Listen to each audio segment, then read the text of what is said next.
Sir, how do you know that the person you are with is the right person for you? Whoa, popular, eh? It once happened. Shankaran Pillai was at the family dinner and when everybody settled down for dinner, he stood up at the table and announced, "I am going to marry Lucy, who's just across the street." I hope that's not the name. No, it isn't. Then the father said, "What? You going to marry Lucy? She has nothing, she's like a tramp. You're going to marry that Lucy?" Mother said, "What? You're going to marry that Lucy?" The uncles always pitch in these kind of matters, you know. Uncle said, "What? You're going to marry that Lucy? Have you seen her hair? It looks fake." The aunt, "What? You're going to marry Lucy? She's always painted. You're going to marry that painted woman?" The little boy, the nephew, can't be left out. He said, "You're going to marry Lucy, she doesn't even know what is cricket. How can you marry her?" Shankaran Pillai stood his ground and said, "Yes, I'm going to marry Lucy." Everybody asked in one voice, "Why?" He said, "Because she has no family." There are no many opinions to battle with. So, who is the right person? I don't want to take away all the romance from your life. But let me tell you this, there is no right person on this planet. If you put your heart into something, something may become wonderful.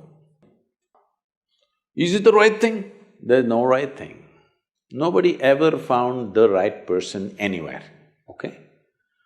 If you get into that kind of unrealistic mindset, "I have found the right person," oh, you will be soon disappointed. You must understand, there is no right person.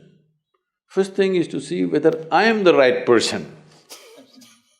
Yes, am I the right person? And there are no right people on this planet. If you understand, you have your nonsense, they have their nonsense, we can adjust nonsense. Go on. We must understand relationships are formed for various needs. There are physical needs, there are psychological needs, there are emotional needs, there may be social needs, there may be financial needs, various kinds of needs. So when you're going to somebody with so many needs, you're going as a beggar, and a beggar cannot choose. Hello? Beggar eat what comes his way, isn't it? He cannot choose. So, if you really want to make a choice in this world, first and foremost thing is, you bring yourself to your place where your experience of life is just pleasant by yourself. You're wonderful. Now, let us see what gets drawn to this one. If you're really wonderful, things will happen in every way, I'm saying.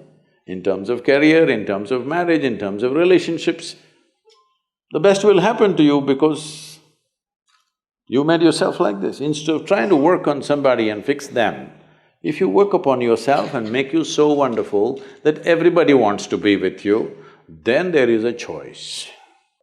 And this whole thing is an American thing, that there is a soulmate somewhere. God made just one more person just for you, but these days every 2 years he keeps making one more person just for you. Obviously, God is making too many mistakes with you. See, body needs a mate, understandable. Maybe psychologically also you need a mate, understandable. Emotionally you need a mate. A soul cannot need a mate. So soul doesn't need a mate, nor was some person made perfectly for you, okay? This creation makes all kinds of unique idiots. If you understand you are one kind of idiot and the others are different kind, you will understand their nonsense because you know you got your stuff. If you think you're perfect and God has chosen you and He's made another person perfect somewhere else, you're heading for a disaster, okay? There's no such thing. Even, people today, after 5,000 years, people are still adulating and worshipping Krishna as the greatest lover, but his wives are dead unhappy with the guy. Yes. So, you're not going to find any perfect person. If you invest a deep sense of involvement, something wonderful may happen. It's because of your involvement, not because the other person is fantastic. No.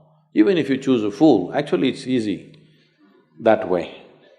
If they're not stupid, why would they come to you first of all? No, I'm just being nasty. So, even if you choose a fool, it doesn't matter. If you involve yourself, it can turn out very beautiful. You chose the smartest person in the universe, it could be a disaster. So, do not think in terms of, whatever this made for each other nonsense. No. You choose the opposite, actually. But after some time, after a little bit of time, you slowly start expecting they're just like you. This is a serious mistake.